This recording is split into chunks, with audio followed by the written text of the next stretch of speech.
Hello everyone, कैसे हो आप सब लोग। चलिए देख लेते हैं आज बैंक निफ्टी में हमने किस तरीके से ट्रेड करा और उसके पीछे का लॉजिक क्या था। बात करें यहाँ पे तो हम बैंक निफ्टी ने आज थोड़ा सा गैप डाउन ओपनिंग दिया और उसके बाद कंटिन्यूसली नीचे की तरफ आ रहा था और लोअर लोज और हायर लोज का फॉर्मेशन बनाते हुए। तो जैसा कि एनालिसिस में डिस्कस किया था कि अगर बैंक निफ्टी थोड़ा सा गैप डाउन खुलता है या फ्लैट खुलता है तो उस केस में सेलिंग साइड का सेटअप आइडेंटिफाई करने की कोशिश रहेगी। क्यों बोला था वो हमने, क्योंकि यहाँ पर हमें था कि मार्केट ने एक 5 मिनट के टाइम फ्रेम पे आप देखोगे तो यहाँ पे एक डब्ल्यू पैटर्न का फॉर्मेशन करा हुआ है। उस डब्ल्यू पैटर्न को देखकर डेफिनेटली यहाँ पे बायर आए होंगे ट्रेड में। तो हमारा ये प्लान था कि अगर बैंक निफ्टी गैप डाउन खुलता है या फिर थोड़ा बहुत फ्लैट खुलता है तो उस केस में हम इन बायर्स को टारगेट करने का एक प्लान बना सकते हैं। तो एग्जैक्टली मैं आपको बताता हूँ हमने ट्रेड कहाँ पर करा था। तो ऑप्शंस के चार्ट पे चलते हैं। 55,000 के पुट पे हमने ट्रेड बनाया था आज। यहाँ पे मैंने मार्किंग लगा रखी है। ये एरोज जो आप देख रहे हो ये एग्जीक्यूशन के एरोज हैं यहाँ पे। अगर मैं यहाँ पे सेटिंग्स में जाकर इनको हटाऊँ, यहाँ पे एग्जीक्यूशंस को आप देखोगे ये हट जाएंगे यहाँ से। तो ये एग्जीक्यूशंस के एरो है सो दैट आप समझ पाओ इजीली कि मैंने एग्जैक्टली कहाँ पे बाय और सेल करा था। बाकी मैंने ये बाय और सेल ये वाला टूल भी लगा रखा है लॉन्ग पोजीशन वाला, जिसमें इधर कहीं हमारा स्टॉप लॉस था, नीचे की तरफ छोटा सा स्टॉप लॉस था 10 पॉइंट का और 20 पॉइंट के अराउंड हमने टारगेट कैप्चर किया। अब बैंक निफ्टी के चार्ट में आप देखोगे आप तो सिंपल सा रीज़न है हमने यहाँ पे ट्रेड कट क्यों करा।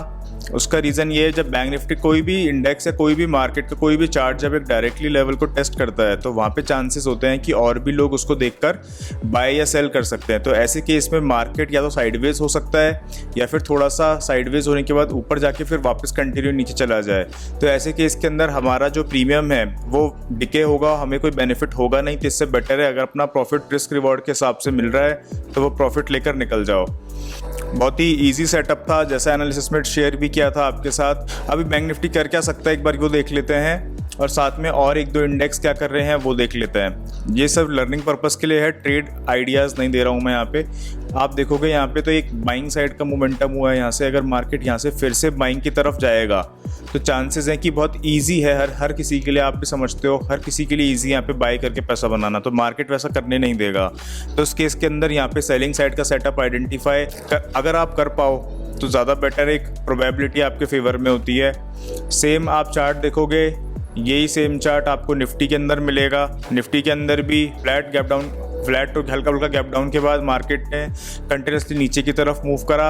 अब जो क्लोजिंग प्राइस जहाँ से कल सपोर्ट लिया था यहाँ पे एक पिन बार मार्केट ने छोड़ा है। आप देखोगे यहाँ पे एक पिन बार छोड़ा है, इस डायरेक्टली इस पिन बार को मार्केट ने टारगेट करा।